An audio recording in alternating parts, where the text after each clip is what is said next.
Middlebury College experienced a scene that's becoming increasingly familiar. Dr. Charles Murray, a scholar at the American Enterprise Institute, was invited to speak. A massive protest greeted him. The intent was not to simply express peaceful dissent, but to shut down his speech. Dr. Murray and the Middlebury professor who interviewed him ran into a mob of protesters, several of whom physically assaulted Dr. Murray's interviewer and forced her to the hospital. The incident and others like it bring into sharp relief a growing tendency on American campuses, an intolerance for freedom of speech and a challenge to intellectual diversity. Joining me now to discuss this trend are Frank Bruni, an op-ed columnist for the New York Times. He writes frequently about higher education, and Frank is the author of a recent bestseller about the college admissions mania. Where You Go Is Not Who You'll Be is the title of the book. And Jonathan Haidt, who's a professor at NYU's Stern School of Business, is the author of the New York Times best-selling book, The Righteous Mind: Why Good People Are Divided by Politics and Religion. He is also founder of a new organization dedicated to countering what he calls illiberalism on campus, called the Heterodox Academy. Welcome to you both. I want to start with you, Frank. There's a lot to cover in this discussion. First of all, how did we get here? This incident with Dr. Murray at Middlebury was not the first time this has happened. We're seeing this all over the place. This didn't exist when you and I were going to college. No. What has happened? Well, luckily, we're not seeing the kind of violence at Middlebury or at UC Berkeley everywhere, but we are seeing this desire to shut down speakers who are unwanted. And I think there are three things that come to mind above all others. One is we are living in an era when you step away from campus, of increasingly partisan, polarized, vitriolic debate. So why wouldn't we see a heightened version of that on campuses, among kids who are at the most passionate phase of life? I think it's also important to note that this is the generation that's the everybody gets a trophy generation, right? So no one modulates themselves or thinks I should kind of retire in the public space, let other people have their say, because everybody is, it's very individualist sentiment like that. And then lastly, and Jonathan I think can speak to this much better than I can, there's not a lot of ideological diversity on a lot of the campuses where this is happening. And so the notion that somebody with a perspective totally contrary to your own deserves the stage, deserves to be heard, that's sort of going away because there's so little diversity and there's so little appreciation for that, really important ethos of education and of civil debate. What we're seeing in the last few years is the rise of a particular subgroup that is extremely passionate morally about equality, about fighting racism, and that's all great. But they've adopted a way that is kind of vindictive, that is all about calling people out. So people are afraid of them. And it's not just the students, it's actually the professors too. So even if it's only 5 or 10% on any campus, the fact that they can file charges against a professor. Wow. At NYU, we have a new bias response team. So any video I show, anything I say in class, if it offends a student, there's numbers all over in every bathroom urging them to call, report me. So that changes the way we teach. And then, as Frank said, if students aren't exposed to diverse ideas, then if somebody like Charles Murray comes, well, he spoke at Middlebury 10 years ago and there was no big problem. After his more controversial book. He's since then, his 2012 book, Coming Apart, which is, he was supposed to be much less controversial. That's what he was supposed to be speaking about. It's quoted in opinion columns of the New York Times all the time. Left and right. Yes, that's right. And it's the biggest problem of our age. I mean, why did Trump win? It's the coming apart of the, by class. It is a minority of students and it is a minority of schools. But they do set the tone. And at those schools where this is prevalent, it's really, really pronounced. And we're producing graduates who have little sense of the true ideological political diversity of American life. I went, within the last couple of years, want to be vague, to a very esteemed liberal arts college in the Northeast. And when I was there, the president had a dinner for me at the president's house, and all these faculty members went around the table and sang the praises of the school. And I heard about the affinity group they had for this group. I heard about XYZ. We got to the end, there were like 20 faculty members. At the end they said, do you have any questions? And they were all boasting about what a diverse environment they had. And I had one question. I said, is there a group for Republican students? And they looked at me like it had never occurred to them. And there was one student there, and she said, I think there is, but they maybe have one member. Now, schools trip over themselves to get racial diversity. They give a lot of lip service to socioeconomic diversity, and some of them do better than others. But what about this whole other kind of diversity? How are we going to move forward as a country if many of our top schools are graduating kids who can't even begin to process how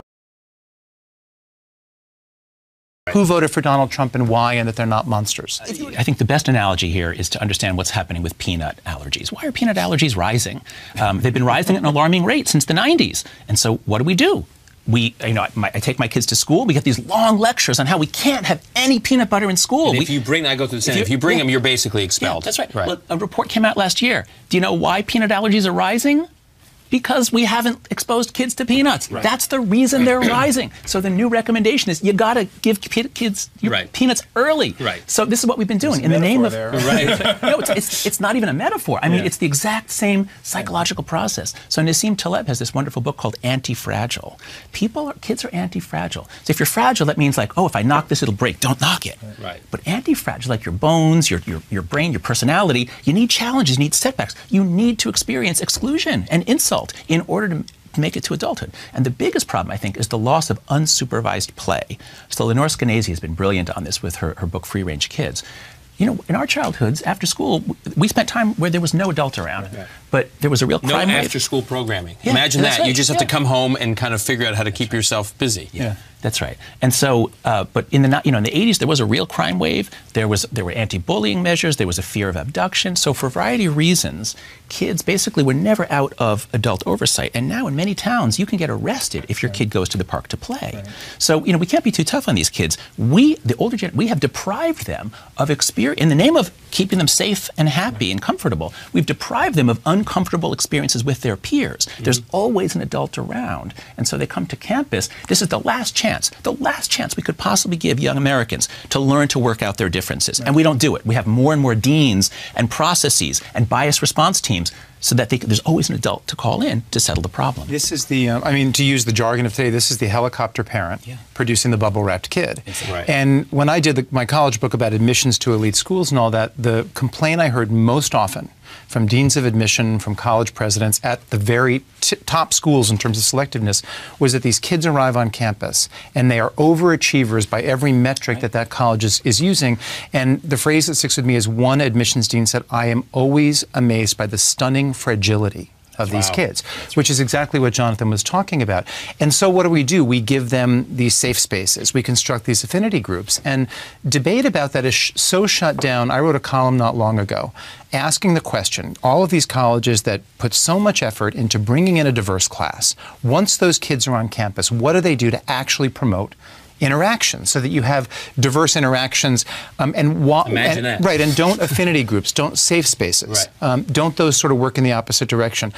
I was forwarded tweets where people were saying things like, "I never knew Frank Bruni was such a racist." I was a racist because, so you asked how do Jonathan's colleagues react to him. When I talk to people in higher education, he's a hero because he's bringing up stuff about free speech and ideological diversity that they know needs to be but they won't say that in the public square, or they won't say the same things he's saying because they're so worried about a kind of shaming that the left right now, sadly, seems to specialize in. Yeah, and I think this is really crucial. Mark Lilla had a piece in the New York Times right after on the problem of identity politics and how this may have alienated a lot of people and contributed to Trump's victory. And the response from many academics was ferocious. One of his colleagues at Columbia, within a few days, had some essay basically linking him to the Ku Klux Klan. Now, which is what happened. That's right. But here's the point. So Lilla comes back with this brilliant point. He says, "That's a slur, not an argument." And once he said that, I realized, oh my God, that is exactly what has been happening to me. I've been saying some pretty provocative things, beginning with an Atlantic article with Greg Lukianoff, and I keep looking on the internet for people who will respond to it, and pretty much nobody's arguing against me for anything I say. But I do get a lot of people basically saying, I'm a white male, or I somehow am winking at racism, something like that. So young people who go through these colleges, they're exposed to rhetorical training that prevents them from learning how to engage. They're trained carefully in how to basically discredit your opponent. Slur. Right. They learn to slur. They do not learn to argue. So go look at the tape from Middlebury, and that's exactly what you see. You see students with their backs turned, and they're chanting slurs. They're not having an intellectual argument. And then when I was on college campus, I was active in the Israel debate about the peace process. When I speak to students today on campus, they say the BDS movement, the boycott, divestment, and sanctions debate about boycotting Israel, getting campuses to boycott Israel, it's no longer just between those who support one policy on Israel and those who oppose another policy on Israel, which it was like when I was going to college. Now those who are hostile to Israel or U.S. policy towards Israel are joined by almost like a coalition of all these different factions who know nothing about the issue, but they all lock arms? That's right. So, because the key to the new morality is a method of looking at society and looking in terms of power and privilege. So the old idea of an education is come to campus, we're going to teach you lots of perspectives that you can use, you know, let's look at poverty. What would an economist say? You know, what would a Marxist say? You know, we used to learn a lot of perspectives to look at a single problem. What's happening now is some students, again, it's only in a few departments, but they're learning one perspective to look at everything. And so you start, so there's a good kind of identity politics, which is, you know, if black people are being denied rights, let's fight for their rights. That's the good kind. But there's a bad kind, which is to train students, to train young people to say, let's divide everybody up by their race and gender and other categories. We'll assign them moral merit based on their level of privilege is bad and victimhood is good. Okay, now let's look at everything through this lens. Israel, the Palestinians are the victims. So therefore, they are the good and the Jews, or the Israelis, are the bad. And then you get, so it's this one totalizing perspective. All social problems get reduced to this simple framework. I think we're doing them a disservice. I think we're actually making students less wise. Yeah, you know what I also see on campuses, Dan, is students who are not part of, who don't have the party line down pat. They really feel muffled. For some reason, frequently when I've been on campuses, I will have a student guide, or I'll end up with a student who gives some sort of tell that he or she is religious. And I'll say to that person, and I'm not a particularly religious person in the way we define it in this country, but I believe fervently in freedom along those lines. And I'll say to that student, how comfortable do you feel bringing up your religion or God in class, or in the fraternity house, or the sorority house, whatever? And always this sort of, they're so happy I asked the question, they said, I almost never talk about it.